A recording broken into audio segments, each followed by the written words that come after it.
Hi, my name is Elijah Cardenas, and I'm going to be talking about Carla Trujillo's book, What Night Brings.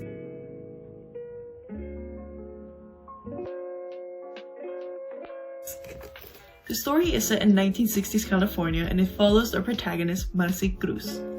As described in the summary provided by Curbstone Press, Marcy Cruz wants God to do two things: change her into a boy and get rid of her father.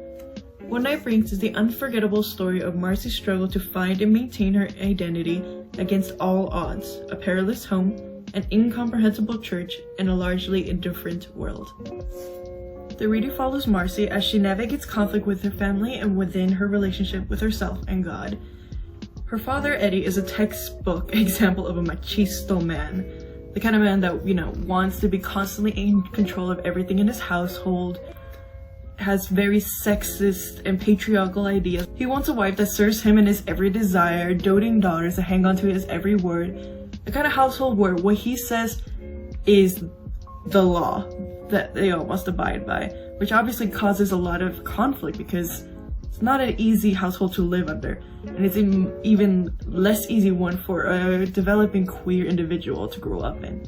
That kind of toxic environment is very hostile to things that are different, as is exemplified by the way Eery, his dad, reacts to literally everything around her in the world. Eery gains the control over all the women in his household by lashing out in fits of abuse and also self-destruction. It is described in the beginning of the book that after really bad nights of work, sometimes Eery would come home and drink, and then using one of the guns that they have stored in the house threatened to kill himself. And, of course, at those times that he didn't do that, he would physically abuse Marcy and her little sister, Corin. Which, not good, and both of them, through and through, as described in the summary, just want Eery out of the house. They slowly and surely, as they grow more independent and, more spirited, they start to kind of fight back, and eventually Eery gets super fed up after an accusation with their mom that he just flees the house for what is almost a year. During that time, the girls become more independent and start to, really shine and grow and learn happiness for the first time in a while. Their mom had to go back to work, and because she was so used to being in a patriarchal household, she didn't have access to things like the ability to have a license,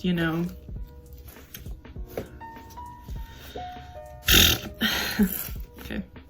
Eventually, the climax of the story is that the pictures that the girl had been taking of Eery being disloyal, get discovered by their mom. The mom confronts Eery, and for the first time in all those years that Eery absolutely abused Marcy and her little sister, he turns that violence on their mother. She obviously is screaming, telling them to stop, and the girls freak out.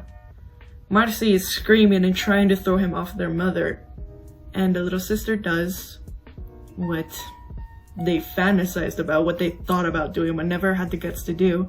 She takes the rifle that Eery used to threaten to kill himself and shoots him.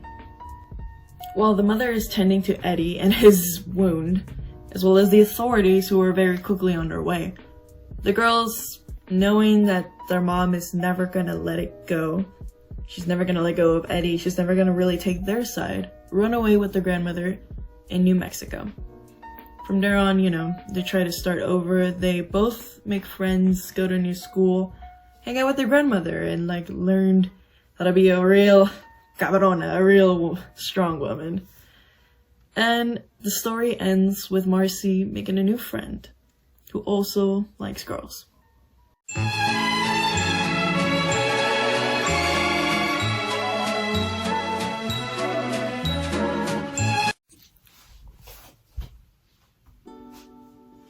Oh my god, sorry, got a cat in here. Say hello to Pony Boy! Oh, he's escaping. Oh, you feel shame now? Feel shame now, buddy? Ew. Okay. So is Marcy's identity as a gender non-conforming individual? It's not to say that queer identities don't mix with Chicano upbringings, but a lot of times when you add in the mix of Roman Catholic or just Catholic sentiment, you get a conflicting nature between gender roles and expression, especially for queer kids like Marcy. For example, the very infamous scene in the book on Easter Sunday when the few times that her dad wanted to go to church with the whole family, and when Marcy was not all that thrilled about, you know, dressing up and putting on a dress, she was reprimanded by her father and like got into a whole fight, and just that day ended in a horrible mess because Marcy, as we see throughout the book from the beginning to the end, isn't particularly feminine, which is honestly iconic and something that a lot of, you know, queer individuals can relate to when they read the book.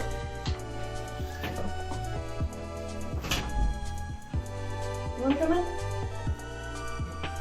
What do we know about Chicano, you know, or Mexican American upbringings?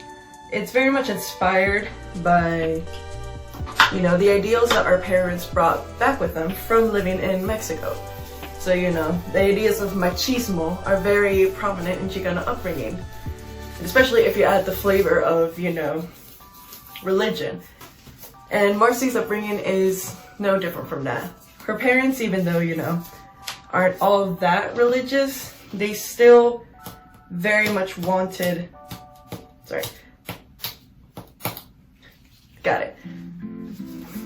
they still wanted Marcy to grow up, you know, with an idea or with the theology of being in the church.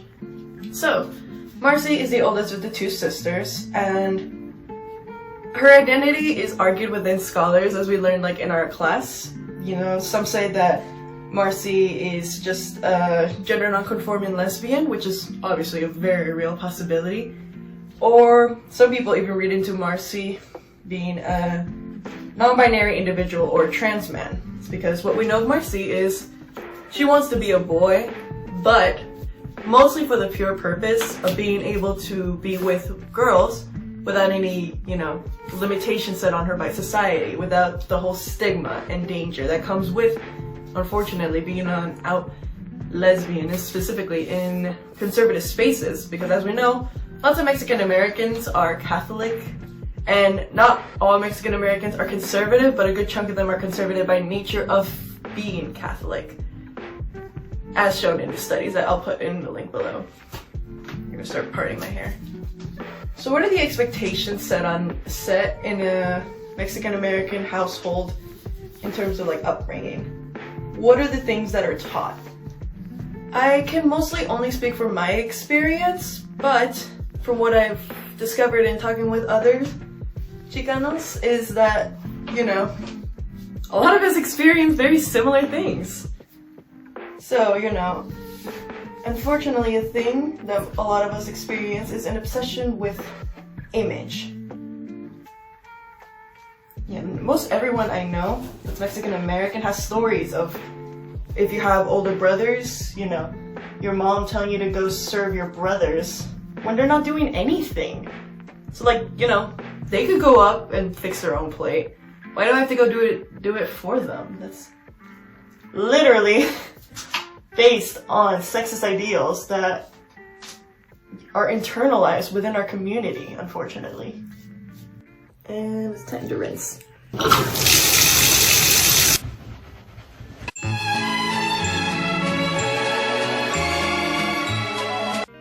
I think stories like What Night Brings are extremely important to queer youth. I wish I had more stories like this growing up. While her nuclear family wasn't the greatest at all in any way, shape, or form, at least she was able to find peace with her extended family. That's something that a lot of people don't consider when you're looking at these narratives, these tragic and painful tales of coming out and the terrible consequences of it. Queer media that's extremely popular, especially when it's like telling stories about coming out, are usually, first of all, only set in like high school, which, okay. And secondly, they're very white. I remember when Loving Simon came out, that was one of the few movies I've seen that is only about a queer character's coming of age story. And the other stories, you know, the queer characters were background, like in It's Kind of a It's Kind of a Funny Story. Perks of Being a Wallflower. Again, a very white version of what is, you know, queer youth like. But nevertheless, its representation is what we got. This book is pretty young, but it's not at all old either. Like, this book came out, what year? 2003.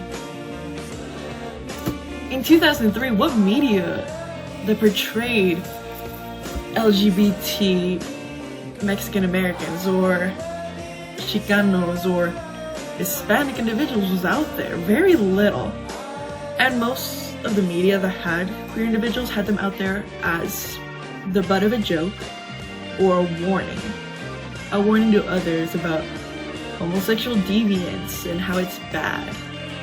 But What Night brings is refreshing and incredibly important in that it is a story that, first of all, says that there are such a thing as queer kids, because a lot of times people over-sexualize queer identity and therefore don't accept that children can be queer. It is an ideology that usually is like with religious institutional backing, that queer identity is perverse, and therefore queer kids don't exist. It is something that is learned, when that's just not the case. Myself and a lot of queer people I know have known all of our lives. And so has Marcy. As said before, she never once doubted herself in her queer identity. Thank God for that.